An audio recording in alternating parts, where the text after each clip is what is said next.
السلام علیکم ورحمۃ اللہ۔ ناظرین، پہلے آپ اس ویڈیو کو ذرا غور سے سن لیجئے، پھر آگے بات کرتے ہیں۔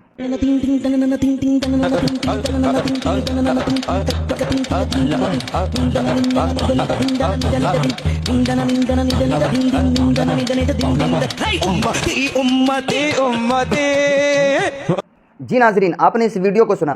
اس ویڈیو کو سننے کے بعد آپ نے دو باتوں کا ضرور مشاہدہ کر لیا ہوگا۔ نمبر ایک کہ یہ آدمی سونگ کے میدان کا، سنگری کے میدان کا بہترین فنکار ہے، بہترین صلاحیت ہے۔ اس آدمی کو 100 کے 100 نمبر ملنے چاہیے سونگ کے اوپر۔ دوسری بات کا آپ نے یہ بھی تجربہ کر لیا ہوگا، اس بات کا مشاہدہ آپ کو ہوا ہوگا، یہ بات آپ سوچ رہے ہوں گے اور آپ کے دماغ میں بھی آنی چاہیے کہ یہ آدمی مدرسے کی لائن کا نہیں ہے۔ اس آدمی کو تو مجھے ایسا لگتا ہے مدرسے کی لائن سے ان کے گھر والوں نے زبردستی جوڑا ہے، ڈنڈے کے زور پر، ورنہ یہ آدمی مولوی بننا نہیں چاہتا،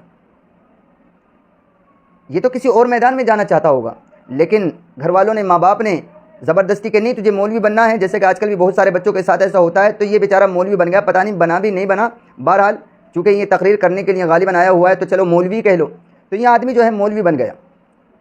ورنہ ان کی اس ویڈیو سے تو یہ بات واضح ہو رہی ہے کہ یہ آدمی، اس کو جو انٹرسٹ ہے ہی نہیں اس میدان میں، جو جس چیز میں، جس فیلڈ میں اس آدمی کو انٹرسٹ ہے وہی اندر سے جھلک رہا ہے۔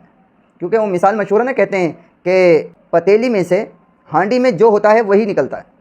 تو جو ان کے اندر ہے، جس چیز میں ان کو انٹرسٹ ہے، جس چیز میں دماغ اور جو صلاحیت ان کے اندر ہے، بس وہی نکل رہا ہے اسٹیج پر بیٹھ کر بھی۔ لیکن اب سوال یہ ہے جو بہت اہم ہے کہ اس طرح کے لوگوں کو اسٹیج پر بلاتا کون ہے، یہ آتے کیسے ہیں؟ تو اس میں ان کی غلطی نہیں ہے، یہ مجبور ہے، بلکہ اس میں تو غلطی اس جاہل عوام کی ہے، اس بیوقوف عوام کی ہے جو اس طرح کے لوگوں کو بلاتے ہیں۔ مجھے ایسا لگتا ہے عوام کو بھی ایسے لوگوں سے مزہ آتا ہے۔ عوام کو اور چاہیے کیا اس دور میں جلسے جلوسوں میں؟ یہی چاہیے کہ یا تو شعلے دار خطابت والا آدمی ہو جو لچھے دار تقریر کریں، یا پھر ایسا ہو جو کامیڈی کرے، ہنسائے خوب اسٹیج پر بیٹھ کر، یا ایسا ہو جو ادھر ادھر کی ایران کی توران کی باتیں کرے اور چلا جائے۔ عوام کو کیا چاہیے؟ چاہے ایک بات سمجھ میں نہ آئے، بس عوام تو بعد میں کرے بہت اچھی تقریر کریجیے، اور کیا چاہیے؟ آپ نے ایک مثال سنی ہوگی کہ جب کتے کو روٹی کا ٹکڑا بار بار ڈالا جاتا ہے تو کتا ہل جاتا ہے، بار بار اس گلی کے چکر لگاتا ہے۔